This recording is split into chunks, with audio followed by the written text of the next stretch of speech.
പ്രേക്ഷകാഭിപ്രായങ്ങളാണ് wide റിലീസിന്റെ ഇക്കാലത്ത് ഒരു സിനിമയുടെ ബോക്സ് ഓഫീസിലെ മുന്നോട്ടു പോക്കിനെ ഏറ്റവുമധികം സ്വാധീനിക്കുന്നത്.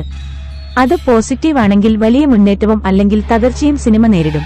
രാഹുൽ സദാശിവത്തിന്റെ സംവിധാനത്തിൽ മമ്മൂട്ടിയെ കേന്ദ്ര കഥാപാത്രമാക്കി ചെയ്ത ഏറ്റവും പുതിയ ചിത്രം പ്രമേയതും പോസിറ്റീവ് അഭിപ്രായം നേടി ബോക്സ് ഓഫീസിൽ കുതിക്കുകയാണ്.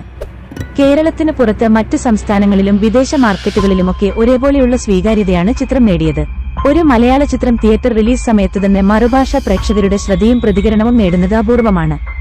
ഇപ്പോഴിതാ ചിത്രത്തിന്റെ കളക്ഷൻ സംബന്ധിച്ച കണക്കുകൾ ആദ്യമായി പുറത്തുവിട്ടിരിക്കുകയാണ് നിർമ്മാതാക്കൾ.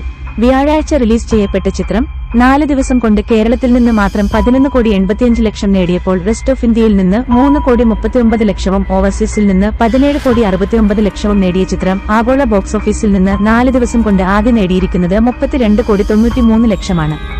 ഒരു മലയാള ചിത്രത്തിന്റെ മികച്ച ഓപ്പണിംഗ് വീക്കെൻഡ് കളക്ഷനാണിത്. ചിത്രത്തിന്റെ തെലുങ്ക് പതിപ്പ് ഈ വാരം റിലീസാവുകയാണ്.